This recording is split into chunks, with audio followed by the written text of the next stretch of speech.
დაუბრუნდით პირდაპირ ეთერში მოძღვართან ერთად, გვესაუბრება დეკანზე ზურაბ ცხოვრებაძე. დაგლოცეთ.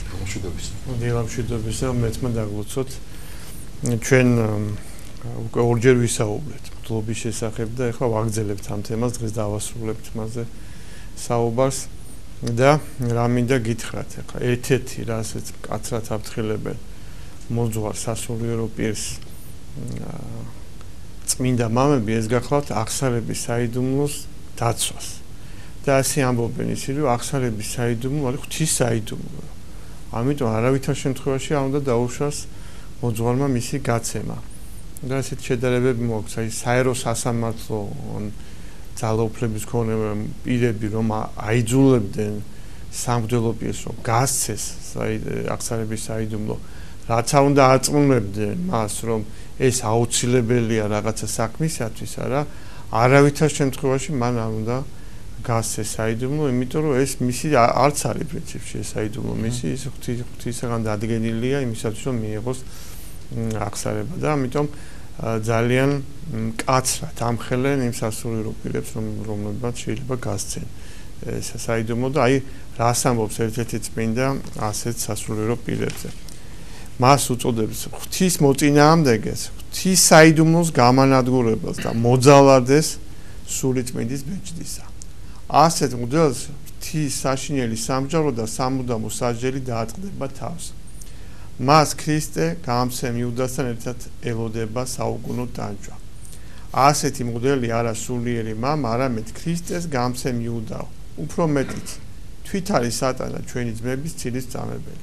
ციტატა დასრულდა. ესე იგი, აქედან გამომდინარე ჩვენ ვხედავთ იმას, რომ ესე იგი, რამ კაცრი გაფრთხილება აქვს სასულიერო პირებს აღსარების საიდუმლოს შენახვასთან დაკავშირებით. ამიტომ რომ ადამიანი როდესაც აძლევს ამბობს აღსარებას, იგი არ უნდა ეჭვობდეს რომ ეს აღსარება გაცემდა ყველა მოდელს ეშინია ამის გაცემის, ანუ ეს შეგონება ზოგადად არის. მამები ამბობენ კონკრეტულად კი არა რომ ვიღაცამ გასა, არამედ ზოგადად არის რომ აი ეს რომ მოხდეს, არა, ის მაშინ იწოდება, მაშინ ადარებენ მას იუდას და გამცემს და თვითდაცემულ სულსაც. ამიტომ აღსარებასთან დაკავშირებით რა თქმა უნდა ძალიან დიდი სიფრთხილე მართებს მოძღვარს რომ უნებლიეთ მაინც რაღაცა წამოსცეს. ეს არის ძალიან სერიოზული საქმე, ძალიან დიდი ყურადღებით უნდა ეპყრობოდეს ამას მოძღვარი. ერთ-ერთი საფრთხე რაც ემუქრება სასულიერო პირს მღვდლობაში ეს არის ის რომ იგი არ ამპარტავნებდეს და თავს არ იწონებდეს თავისი მღვდლობით. ის რომ სასულიერო პირი ყურადღების ცენტრში ექცევა, ის რომ მას განსაკუთრებულ პატივს მიაგებენ, ეს სრულებითად არ არის მისი დამსახურება, ეს არის თვითონ სამღვდელო ხარისხის დამსახურება და ამიტომ ერთ-ერთი წმინდა მამამ ესე მიმართავს მღვდელს, რომ რითი ამპარტავნებ შენ, რითი შეგიძლია შენი ამპარტავნო, როდესაც შენ ხარ გამწმენდი ადამიანის, შენ გამოგა ყველა ის სიბინძურე და ნაგავი რაც არის ადამიანის სულში, ანუ ფაქტიურად შენ აი ღვთის ძალით რა თქმა უნდა ასუფთავებ ადამიანის სულს და აქ არაფერი არ არის საამპარტავნო. შენ ასრულებ ამ სამუშაოს, რომელიც უფალმა დაგაკისრა შენ და არა სხვა რაიმეს. კიდევ ერთი რაზეც ყოველთვის მიუთითებენ ხოლმე მამები, ეს არის ის, რომ ესე იგი წმინდა ეკლესია ასწავლის, წმინდა მამები ასწავლიან, რომ მოძღვრები არა მარტო სიტყვით უნდა გადაგებდნენ, არამედ სიტყვით უნდა მიუთითებდნენ ადამიანებს რა არის კარგი და რა არის ცუდი, არამედ თვითონაც მაგალითს უნდა აძლევდნენ მრევლს. ანუ ეს ძალიან მნიშვნელოვანია. აი ზოგიერთ სამღვდელო ჯვარს უკანა მხარეს აწერია ესეთი რამე, რომ სახეთ ეკბენ მოწმუნეთ, ანუ შენ გახთი სახე, ანუ შენ გახთი მაგალითი მოწმუნესა. ეს ძალიან მნიშვნელოვანი წმინდა წერილიდან აღებული სიტყვებია და რა თქმა უნდა ძალიან მნიშვნელოვანი გახავდა ერთი წმინდა მამა აი ესეთ შედარებას მიმართავს ამასთან დაკავშირებით. ეკლესიის მოძღვარი გზაზე დაყენებულ ბოძს კი არ უნდა გავდეს, რომელიც მარტო ქალაქისკენ მიმავალ გზას მიუთითებს და თვით ადგილიდან არიძის, არამედ წინამძღოლი უნდა იყოს, რომელიც წინ წავა და სხვებსაც თან წაიყვანს. ციტატა დასრულდა. ანუ ეს მაგალითის მიცემა არის ძალიან მნიშვნელოვანი. ძალიან მნიშვნელოვანია ასევე ქადაგების უნარი და ის რომ მოძღვარს არა მარტო სურვილი უნდა კონდეს ქადაგების, არამედ უნდა კიდეც ყველაფერს აკეთებდეს, რომ კარგად იქადაგოს. ანუ იგი უნდა მუდმივად ვარჯიშობდეს ამაში, გაიწვრთნებოდეს ამაში, ემზადებოდეს ქადაგებაში. აქ რამოდენიმე მომენტია გასათვალისწინებელი. პირველი, ყოველთვის უნდა ვითვალისწინებდნენ აუდიტორიას, ვის წინაშე ვქადაგებთ და როდესაც ჩვენ ვქადაგებთ, ჩვენ თავზე კი არ უნდა ვფიქრობდეთ, აი ჩვენ როგორ გამოვწყინდეთ ჩვენი მჭერმეტყველებით, ორატორული ხელოვნებით. არამედ უნდა ვფიქრობდეთ იმ ხალხზე, ვისაც ვესაუბრებით, რომ იმ ადამიანის გულამდე მივიდეს. აი მთელი გულით უნდა ვცდილობდე, რომ ეს შენი სიტყვა მივიდეს იქამდე. ესეთი დამოკიდებულება კი უნდა გქონდეს, რომ აი მე ვთქვი და ვიც მიიღებს, ვინც არა და რა ვქნა, მე რა შუაშია. აი შინაგანად უნდა გქონდეს დიდი სურვილი იმისა, რომ ადამიანმა მოისმინოს ის სიტყვა, რაც არის უფლის სიტყვა. ამასთან დაკავშირებით არ შეიძლება არ გაგვახსენდეს წმინდა იოანე ოქროპირის მაგალითი. იოანე ოქროპირი იყო თავისი დროის და არა მარტო თავისი დროის ერთ-ერთი უგანათლებულესი ადამიანი, ძალიან კარგი და დახვეწილი ცოდნის პატრონი, განათლების პატრონი, კარგი ოჯახის შვილი, არისტოკრატული ოჯახის შვილი და რა თქმა უნდა, მას შეელო განსაკუთრებული ორატორული ხელოვნებით ეკადაგა კიდევაც. შემთხვევით არც უწოდებია მისთვის ეკლესიას ოქროპირი. მაგრამ უყურეთ რას აკეთებს იგი ერთი შემთხვევის შემდეგ. მასთან მიდის ერთი ქალბატონი მოხუცებული, უბრალო ადამიანი, რომელსაც არ ქონდა რაღაც განსაკუთრებული განათლება მიღებული და ეტყვის, რომ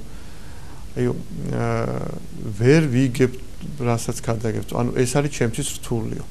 ეს ისეთ შთაბეჭდილებას მოაღწევს წმინდა მამაზე, რომ ამის შემდეგ წესად დაიდებს იგი, რომ ჯერ თავის ქადაგებას დაწერდა და წააკითხებდა ყველაზე ნაკლებ განათლებულ ადამიანს თავის მრევლში და თუ კი მისთვის იყო გასაგები, მერე უკვე სხვებსაც უქადაგებდა.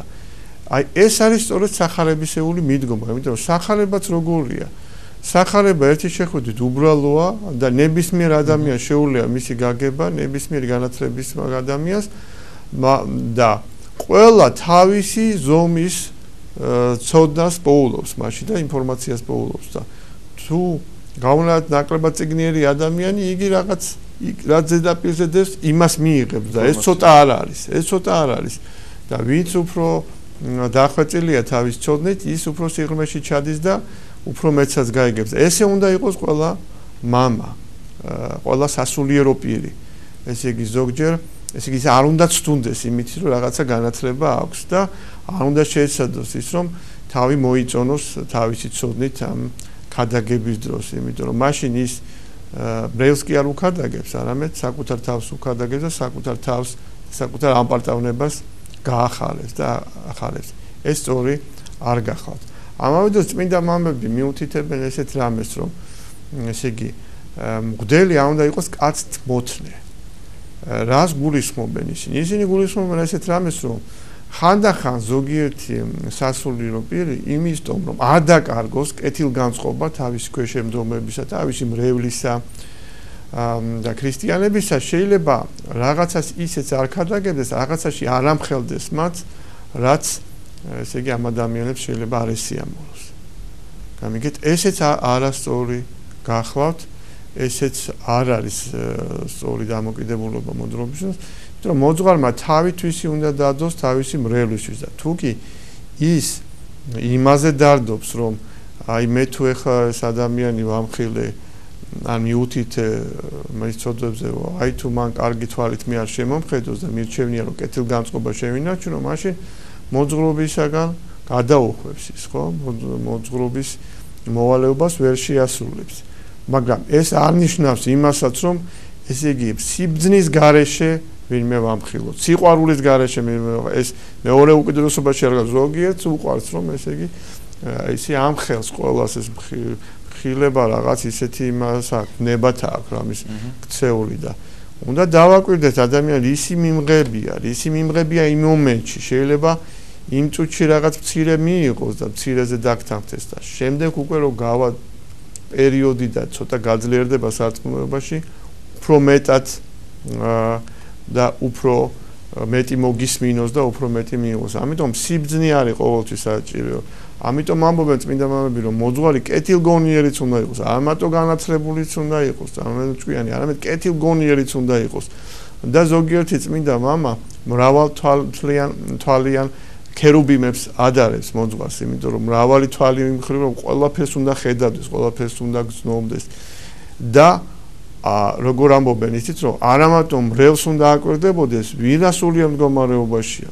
ცნობის მოყოლეობის გამო კი არა, ღმერთმა დაიფაროს, არამედ იმიტომ რომ რაღაცნაირად მათი გამოსწორებისთვის იზრუნოს. არამედ საკუთარ თავსაც ყურადღებით უნდა ადევნებდეს. აი ამიტომ უნდა კონდეს მას მრავალი თვალი და მრავალი კუთხით უნდა სწავლობდეს საზოგადოებას და ადამიანთა მდგომარეობას. ესე იგი, ერთის მხრივ შენ უნდა დაინახო შენი მრევლის ცოდვები და მეორეს მხრივ შენ არ უნდა მოაყო ყურადღება შენ საკუთარ ცოდვებსაც და მისი გამოსწორებისთვისაც უნდა იბრძოლო და მუდმივად უნდა აკეთებდე ამას. ამიტომაც გვირჩევენ ჩვენ წმინდა მამები სასულიერო პირებს რომ ხშირად თქვათ აღსარება და თქვათ აღსარება სინანულით, ანუ მუდმივად რომ განვიწმინდებოდეთ.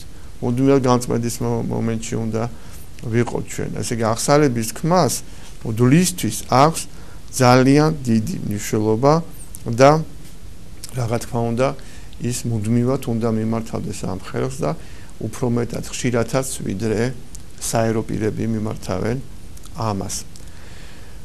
ხა რა უნდა ვთქვა ჩვენ კიდევ მღვდლობის შესახებ. რა თქმა უნდა კაცთა მოდგმის მოწინააღმდეგე მტერი, ანუ ბოროტი, დაცემული სული, ეშმაკი ცდილობს ყველა ადამიანის დაღუპვას, მისი ამოცანა რომ ყველა ადამიანი დაღუპოს და ამისთვის იღწვის და ის ებძვის სულიერად ყველა ადამიანს, მაგრამ განსაკუთრებით ებძვის მოძღვრებს. და ეს ბუნებრივიც არის და ახლა ამის თაობაზე რას ამბობენ წმინდა მამები. დაცემა ეკლესიის მოძღვრსა გაცილების საშიშია სამწყსოსთვის, ვიდრე დაცემა უბრალო მოწმუნე ადამიანის. ახლა დაცემაში იგულისხმება სულიერი დაცემა, რაღაც ოდვეს ჩავარ. მოძღვარი ყველაზე საჩინო ადგილას დგას. ამიტომ მტრის ყველა ის არის პირდაპირ მისკენაა მიმართული. ბრძოლაში მტერი განსაკუთრებით მეთაურებსა და საადლების დაზიანებასა და მოსპობას ცდილობს, ციტატა დასრულდა. და მართლაც ყველამ ვიცით სამხედრო სტრატეგიიდან რომ როდესაც ბრძოლა არის, ცდილობს ხოლმე მოწინააღმდეგე რომ თავასარდალი გაანადგუროს და ესე იგი სამხედრო ელიტა გაანადგუროს და ბუნებრივია რომ ეს შენივრად იცის ბოროტმა სულმა და მას გაცილებით ურჩევნია რომ დასცეს ერთი მღვდელი ვიდრე თქვა იგივე 1000 საერო პირი, იმიტომ რომ თუ მღვდელი დაეცა, თუ ის ცოდვაში ჩავარდა და ეს თვალსაჩინო გახდა ადამიანებისთვის, რა თქმა უნდა, ბევრი ადამიანი დაბრკოლდება სარწმუნოების მიმართ ეკლესიასთან, ბევრი შესუსტება კიდევაც. აი მრევლს ყოველთვის ესე იგი ზერა აქვს მიმხრობილი მღვდლისაკენ და თუ კი ხედავს რომ მღვდელი მოღვაწეობს, არეპუება, ასე ვთქვათ, შრომას და ღვაწს, არა, ისიც ცდილობს მე, ისიც ცდილობს რომ რაღაცა გააკეთოს, მაგრამ თუ დაინახა რომ მღვდელმა ესე იგი წაიფორხილა, მაშინ ხშირ შემთხვევაში ისინი წაიფორხილებენ ხოლმე და ამიტომ ეს ძალიან მნიშვნელოვანი რამე გახავთ. ეს იმიტომაც უნდა ვიცოდეთ, რომ აი მაინც სასულიერო პირების განკითხვისაგან თავი უნდა შევიკავოთ, ჩვენ არ ვიცით რა წინაპირობა უძღოდა ამას, აი ამ დაცემას, ამ წაფორხილებას. ისევე როგორც ნებისმიერი სხვა საერო პირის წაფორხილებას. შეიძლება ხანდახან გამოუცემ მოძღვრას ესეც ემართებოდეს, რომ იმდენ ღვაწს იღებდეს თავის თავზე. ისეთ შრომაში შევიდეს, რომ რასაც ვერ გაუძლებს. თქვენ იცით, რომ რაც უფრო უმატებს ადამიანი ლოცვას, მარხვას, გვიძარებას და ასე შემდეგ, უფრო მეტი გააფთრებით ებძვის ეშმაკი და ხანდახან შეიძლება აი აქ რაღაცნაირად აი ამ გაძლიერებულ ბრძოლას ვეღარ გაუძლოს, თუნდაც სასულიერო პირმა და რაღაცა წაიფორხილოს. ამიტომ ესეც რაღაცნაირად გასათვალისწინებელი გახავთ. სასულიერო პირის გულში რა ხდება, რა ბრძოლები აქვს, ამას ვერავინ წარმოედგენს თვითონ სასულიერო პირის გარდა იქ აღსარებების მიღების დროს რა ხდება და შემდეგაც ლოცვის დროს რა ხდება და ასე შემდეგ. ამავე დროს ერთი რამეც უნდა ვიცოდეთ ჩვენ, რომ მაშინაც კი, როდესაც სასულიერო პირი არ თუ ისე ღირსეულია, საეკლესიო საიდუმლოებები იქნება, ეს ნაცვლობა იქნება, ეს წირვის დაზარება, ესე იგი და თქვა წირვის დაყენება და ზიარება ადამიანებისა და ასე შემდეგ ჯვრის წერა იქნება თუ სხვა რამ არაკლისი პანაშვიდი და ასე შემდეგ ეს მაინც სრულდება. ანუ თვით უღირსი ბძლის ხელითაც შესრულებული საიდუმლო შესრულებული არის.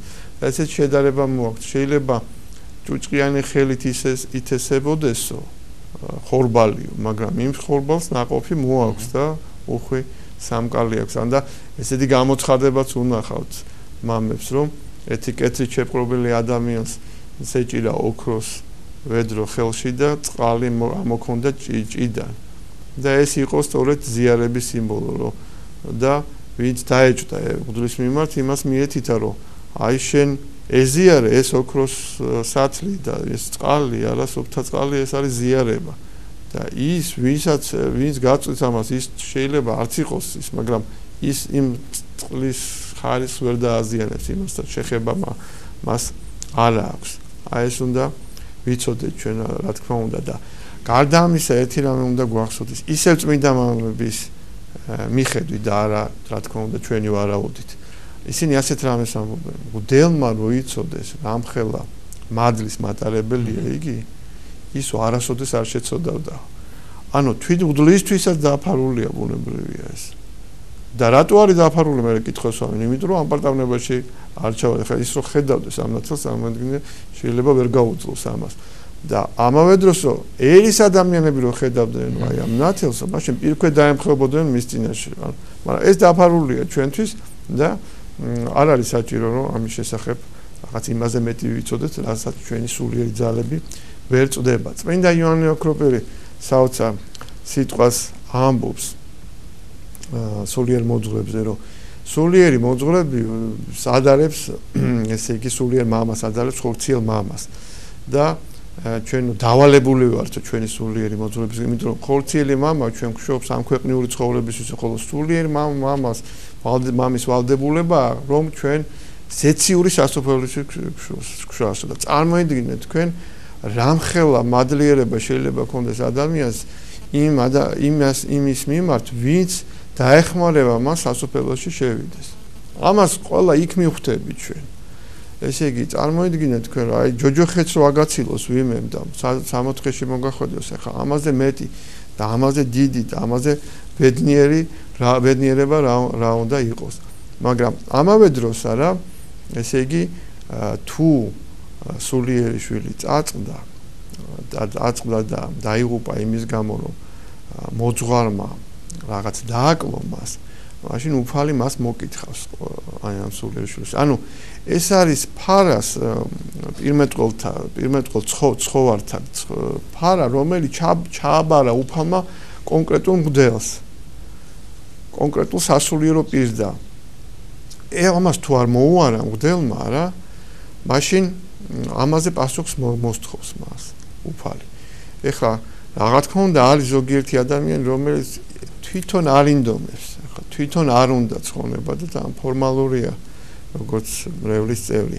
ასეთის გამო არ მოსთხოვს უფალი მღვდელს პასუხს, მაგრამ იმ შემთხვევაში თუ კი შეიძლებოდა ამ ადამიანის გადარჩენა, რა, თუ კი შეიძლებოდა მისი ცხონება და ეს არ მოხდა, რა, მაშინ რა თქმა უნდა სასულიერო პირი აგებს პასუხს ამაზე და ეს რა თქმა უნდა მისთვის იქნება ძალიან მძიმე. აი მოდით ციტატა წავიკითხოთ. თუ კი რომელიმე ქრისტიანი დაიღუპა და ზეციურ საფაროში არ გამოცხადდა, იკითხავს ქრისტე უფალი, სად არის ცხოვარი, რომელიც მე არა ვერცხლითა და ოქროთი, არამედ ჩემი სითხლით მოვიპოვე. სად არის ცხოვარი, რომელიც შენ მიიღეს სამწყსო და დასაცველად და მაშინ რა პასუხს გასცემს მოძღვარი წებსავას. მაშინ ქრისტეს სამართლიანად განულისხდება მოძღვარს, გუშაქს თავის სახლისა დაასჯის მას როგორც უსულგოლოსა და მოღალატეს. ციტატა დასრულდა და მამების კიდე ესეთი შედარება მოაქვთ, რომ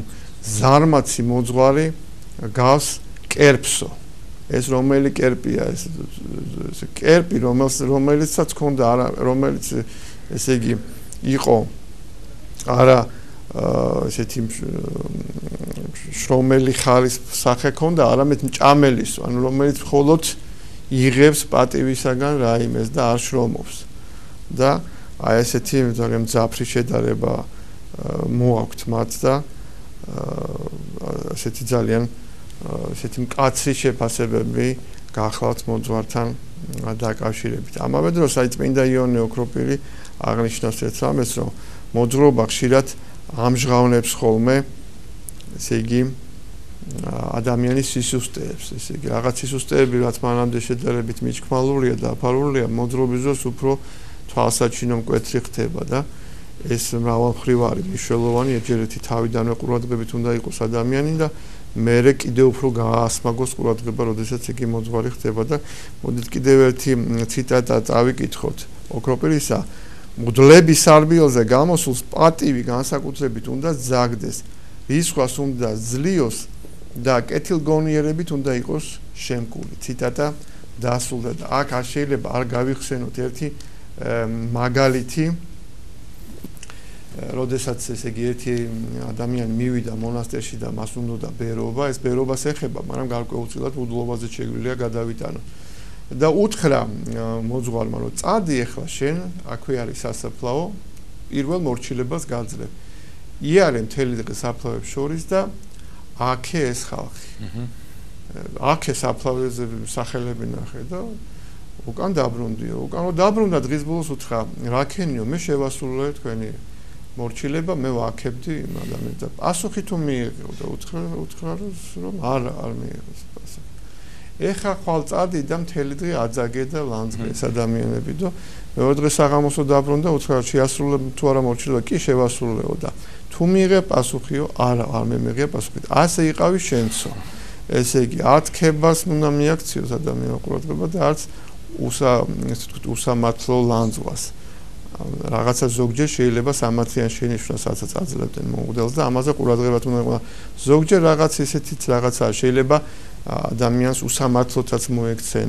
ხანდახან როცა ეშმაკი ვერ ერევა თვითონ მღვდელს რაღაცას ცოდვების გაღვივებით, მაშინ შეიძლება ვიღაცა აუმხედროს, იგივე მრევლიდანაც შეიძლება აუმხედროს ან გარეშე პირთაგან, აი იქიდან დაუწყოს ბრძოლა.